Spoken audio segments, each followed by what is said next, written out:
Hello friends, నేను Ramya. Welcome to VR home chef and explorer. చూస్తుంటే నోరూరుతున్నాయి కదండి. పండగ వచ్చేస్తుందంటే స్వీట్లు.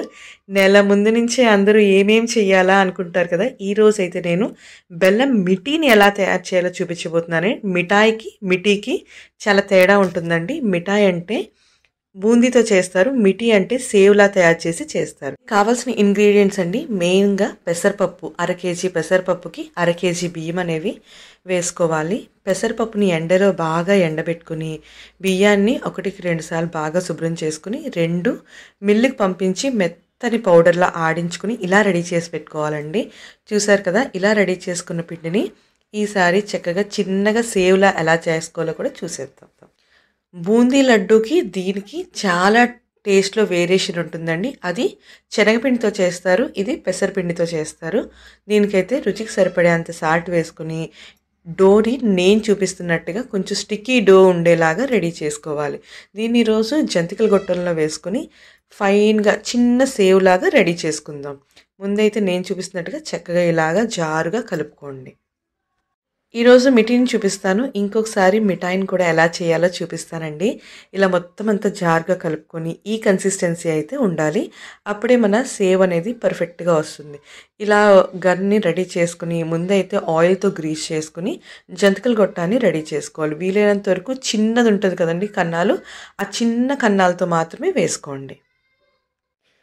రౌండ్ హోల్స్ ఉన్నవి 4 ఉన్నట్టయితే సెకండ్ దాంతో వేసుకోండి, లేదంటే 3 వచ్చినట్టయితే లాస్ట్ దాంతో వేసుకోండి. ఇలా మొత్తం అంతా వేసుకున్నాక ఆయిల్ని బాగా వేడెక్కిన తర్వాత మొత్తం ఒక పెద్ద జంతికలాగా వేసేసుకోవాలండి. వీలైనంత వరకు పెద్దదిగా వేసుకోండి. మొత్తం ఈ బబుల్స్ అన్నీ పోయి నార్మల్గా అయిపోతాయండి. అవ్విన తర్వాత మాత్రమే వేరే సైడ్కి టర్న్ చేసుకోవాలి, అప్పుడు వరకు కలపకూడదు.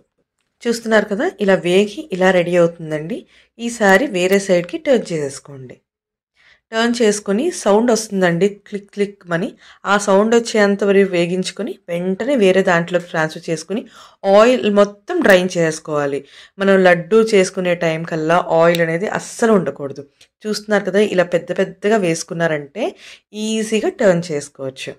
చేసుకొని ఒక 2 మినిట్స్ ఉంచుకొని తీసేసుకోండి.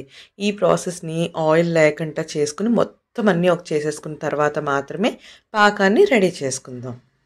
చూసారు కదా, ఇలా చేసుకుని ఈసారి పాకం కోసం ఒక పెద్ద ప్యాన్ పెట్టుకొని 1/2 గ్లాస్ వరకు వాటర్ వేసుకోండి. దాంట్లోకి 2 కప్పుల వరకు తరిగిన బెల్లాన్ని కూడా వేసుకోవాలి. ఈరోజు నేను మొత్తం క్వాంటిటీస్కి నేను 2 పాకాలు అనేవి పెట్టానండి. ముందైతే మీకు ఒక పాకాన్ని చూపిస్తున్నాను. ఇలా చక్కగా బెల్లం మొత్తం కరిగి ఇలా బబుల్ అది ఫామ్ అవుతుంది కదండి. ఫామ్ అయ్యి ఇలా దగ్గరకు అవుతుంది, దగ్గరకై ఉండపాకం వస్తుందండి. ఇలా దగ్గర పడుతున్నప్పుడే దీంట్లోకి 1 స్పూన్ వరకు యాలకుల పొడిని కూడా వేసుకుని ఇంకొకసారి బాగా కలిపేసుకోండి.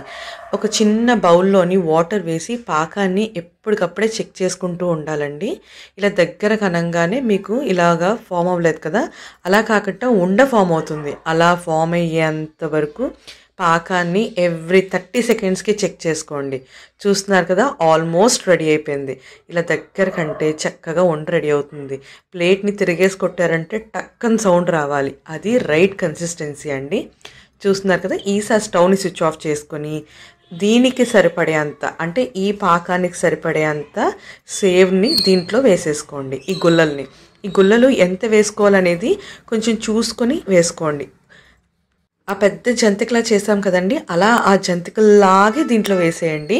బ్రేక్ చేసి మాత్రం వేయకూడదు. బ్రేక్ చేసి వేసారంటే పాకంలోని కలిపేటప్పుడు ఇంకా పౌడర్ అయిపోతాయి. సో అలా వేసేసుకున్నారంటే మనం కలిపేటప్పుడు మొత్తానికి రైట్ కన్సిస్టెన్సీకి అనేది వస్తుంది.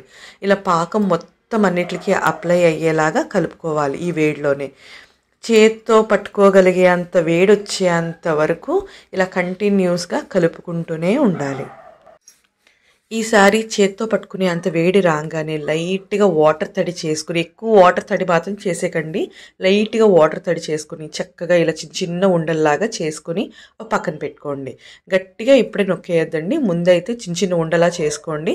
తర్వాత కొంచెం చల్లారుతుందనగా ఇంకొకసారి టైట్గా ఉండనేది రెడీ చేసుకోండి. ఇది చాలా ఫాస్ట్గా చల్లారిపోతుందండి. సో కేర్ఫుల్గా ఎవరైనా సపోర్ట్ తీసుకొని ఫాస్ట్గా ఉండలనేవి చేసేసుకోండి. లైట్గా తడి చేసుకుంటే చెయ్యి అనేది కాలకంటా ఉంటుంది. చూస్తున్నారు కదా మేమిద్దరం ఎలా అయితే చేస్తున్నామో. ఈరోజు మా మమ్మీ నేను కలిసి చేసామండి. మా మమ్మీ ఈ రెసిపీని చాలా బాగా చేస్తారు. సో మేమిద్దరం కలిసి ఉండలనేవి ప్రిపేర్ చేసుకున్నాం. లాస్ట్కి వచ్చేసరికి ఒకవేళ ఉండ అవ్వలేనట్టయితే ఒక్కసారి తీసుకెళ్ళి స్టవ్ మీద పెట్టారంటే లైట్గా వేడెక్కుతుంది కదా, మళ్ళీ ఉండ చేయడానికి రెడీ అయిపోతుందండి. ఇలా మొత్తం ఉండలన్నీ చేసేసుకొని ఒక పక్కన పెట్టుకోండి. చూస్తున్నారు కదా మొత్తం అయిపోయిన తర్వాత ఇంకొకసారి దగ్గర నొక్కుకొని ఇలాగా ప్లేటింగ్ చేసేసుకోండి. చూస్తున్నారు కదా చక్కగా మన బెల్లం మిఠాయి అనేది రెడీ అయిపోయిందండి. నోట్లో పెడితే అలా కరిగిపోతుంది. ఈ పండగకి మీరందరూ కూడా ఇలా డిఫరెంట్గా ట్రై చేసి ఎలా వచ్చిందో కమెంట్ చేయండి. మీకు ఏదైనా డౌట్స్ ఉంటే కమెంట్స్లో అడగండి, నేను వెంటనే రిప్లై చేస్తాను. Thank you for watching. VR home chef and explorer.